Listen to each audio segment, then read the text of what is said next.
करणों के द्वारा कर्म होंगे उन कर्मों को युक्त रखो। हाँ देखोगे तो वही स्पर्श में आ जाएगा, पूरे शरीर के रोमकूप जो हैं ओम ही ओम का वो करेंगे स्पर्श बोध। ओम के अर्थभूत अपने आराध्य के स्वरूप का, और ओम के कहने से जीव रसमयी हो जाती।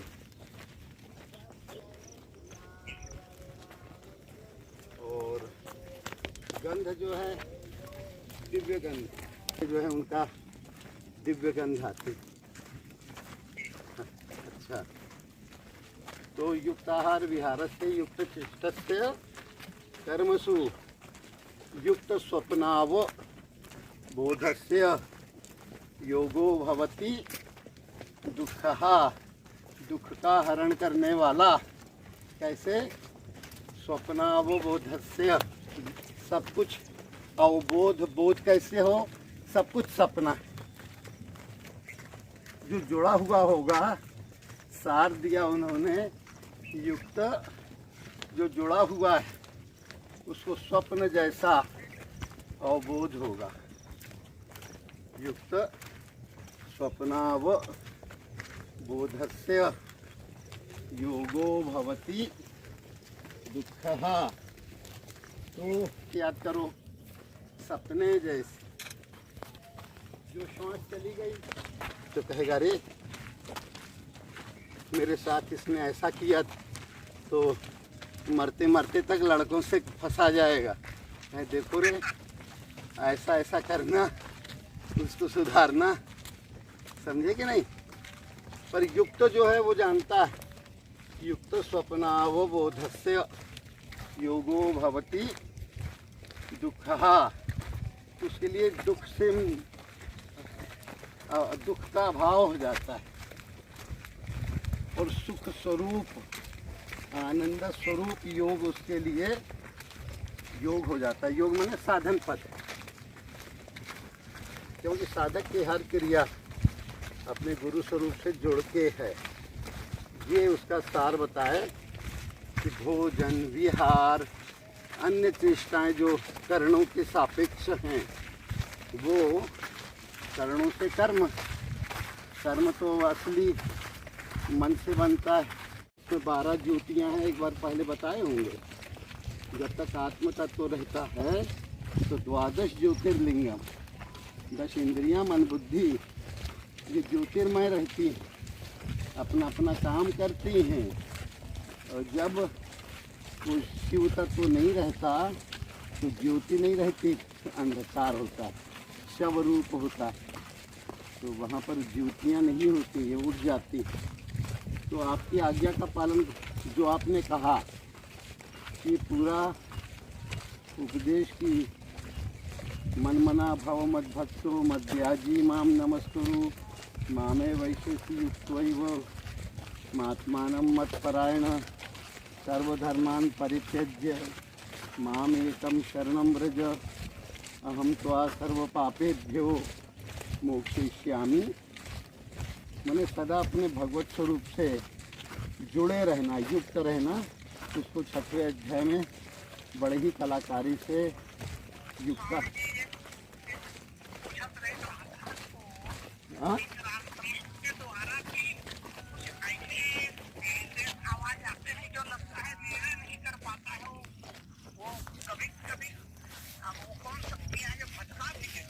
हाँ हाँ, जब मन चंचल होगा तो भटकेगा। जब जीभ लगी होगी दांत की जड़।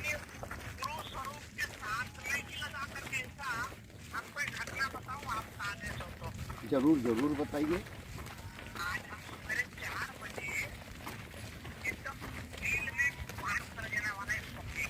जी जी जी बताइए।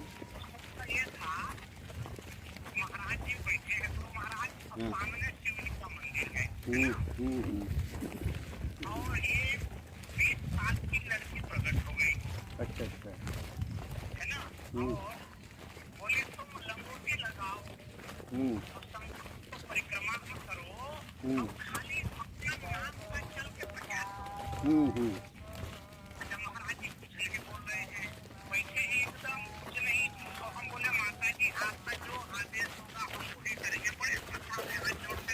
माता जी जो है पूर्ण श्रद्धा है, आपकी जो आदेश होगा वही हम पालन करेंगे। हाँ हाँ हाँ। हमें खाली सत्य भगवान नाम को दिल में घर ही हो गया।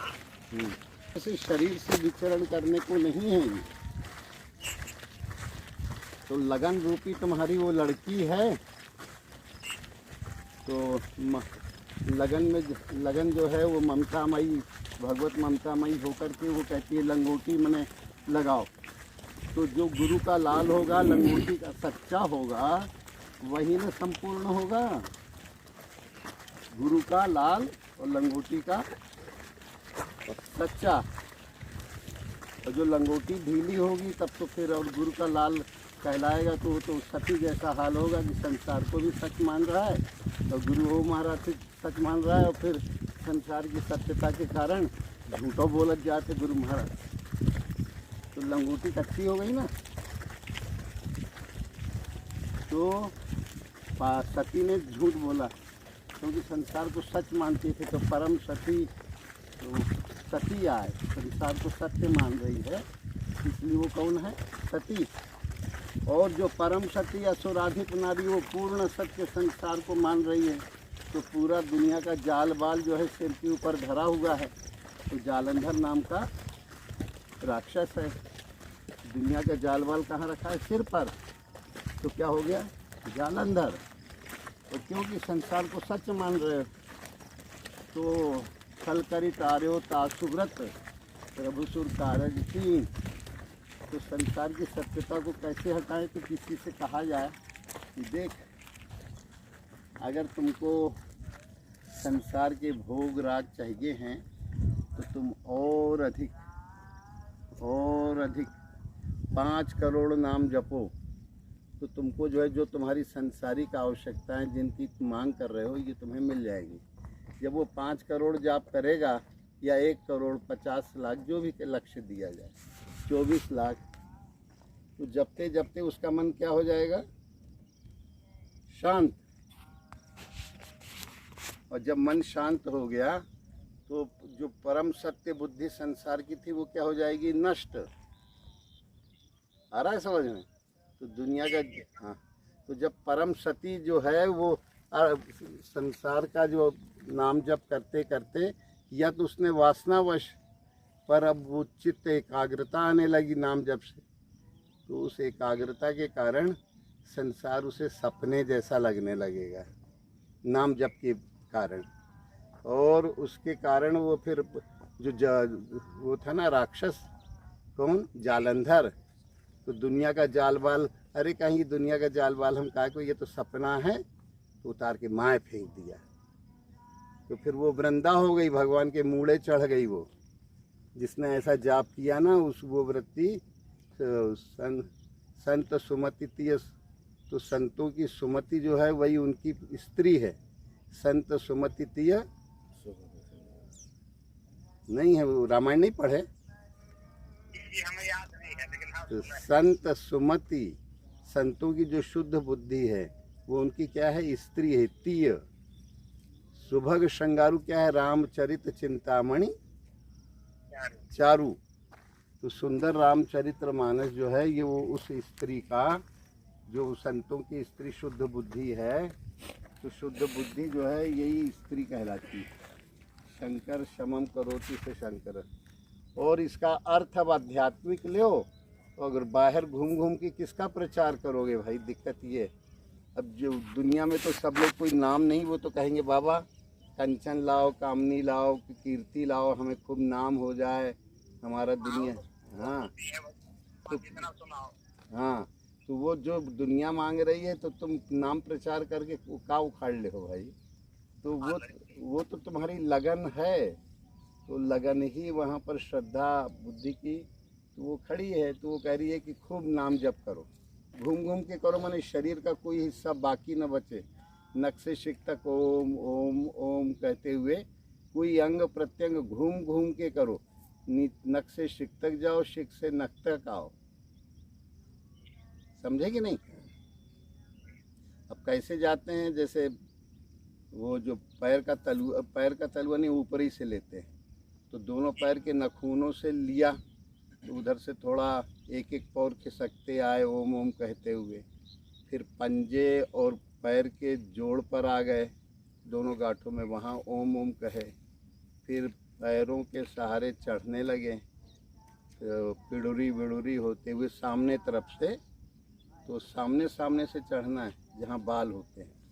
चढ़ते गए घुटने में आ गए, वहाँ भी ओम कहे, गुरु स्वरूप को देखे दोनों घुटनों में। फिर जांघों में आ गए पीछे जहाँ चिकनापन है, और वहाँ से होते होते होते होते गुदा मार्ग से मूत्र मार्ग से जो है ये नाभि से जो है हृदय बीचों बीच, और उधर से कंठकूप, और कंठकूप से ठोड़ी से जो है नीचे का ओठ, ऊपर का ओठ, नाक की नोक से, और फिर नाक के ऊपर चढ़ते चढ़ते दोनों भवों के मध्य से होते होते और ललाट में पहुंच गए। फिर ललाट के दोनों तरफ से उतरने लगे। आ रहा है समझ में कि नहीं आ रहा है? तो दोनों ललाट से दोनों तरफ उतरने लगे, तो कनपट्टी होते होते दोनों कानों की तरफ आए। वहाँ से फिर जो है कनपट्टी के उधर से उतरते हुए नीचे गले तरफ उतर गए, माने सामने से, और उधर से दोनों भुजाओं की कांखरियों में आ गए हैं। कांखरी मतलब जहाँ भुजाएं जुड़ी हैं धड़ से, तो कांखरी से होते हुए फिर कोहनी में आ गए अंदर तरफ, बाहर से नहीं अंदर तरफ से जा रहे हैं। फिर कोहनी के अंदर से होते हुए वो कलाई में आ गए, कलाई से हथेली में, हर जगह ओम का जाप करते जाना है, ये प्रचार हो रहा है, समझ में आ रहा है? फिर कलाई से सभी उंगलियों के नीचे वाले हिस्से में ओम कहा, फिर उसके ऊपर वाले में ओम कहा, फिर और उसके ऊपर वाले में ओम कहा, तो 10 उंगलियों में ओम हो गया। अब इसको पर ये हथेली का जो है, अच्छा हाँ, चिकनी तरफ से आए हो तो तलुए तरफ से आए हो, हम थोड़ा बताने में थोड़ा इधर गड़बड़ हो गए। ये पैर का जो नीचे का हिस्सा है ना, पंजे का तलुआ, उधर से जब आओगे तो चिकने से होते हुए और ऐसे आओगे, तो जब लौटना आसन में यही बताया जाता है ना, किसमें? योगासन में 100 आसन के परिक्रिया में भी यही बताया जाता ये है। योग मुद्रा के लिए है, पर उसमें जोड़ लिए जाते हैं, इसमें थोड़ी प्रक्रिया दूसरी। अब फिर पलट रहे हैं, अब उंगलियों के छोर पे गए, वहाँ से 10 उंगलियों के नखूनों में आ गए हाथ की, ठीक है। फिर वो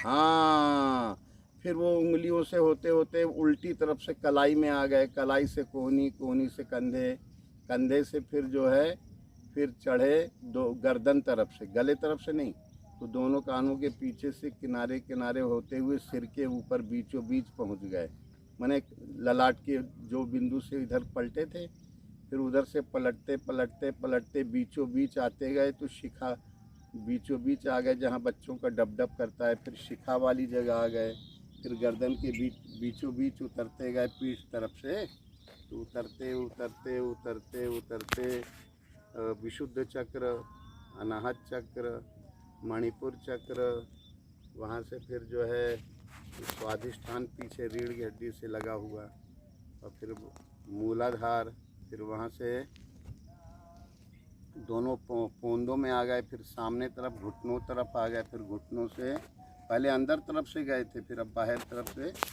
पैर के पंजों में आ गए, पैर के पंजों से दोनों पैर की उंगलियों के मूल जोड़ पे आ गए, फिर वहाँ से उसके ऊपर वाले जोड़ में और ऊपर वाले और उंगली, ऐसे ही पूरे शरीर में क्या हो गया, उल्टा पुल्टी उलट पुलट लंका सब जारी।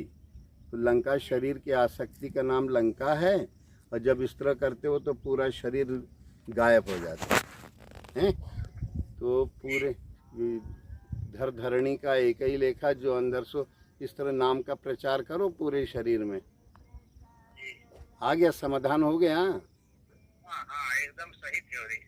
तो कोई भटकाव वाला काम है क्या? नहीं है। तो ठीक है, लगे रहिए, आनंद रूप अच्युत रहिए, च्युत मत होइए, ठीक है? ठीक है, आशीर्वाद। सद्गुरुदेव भगवान की।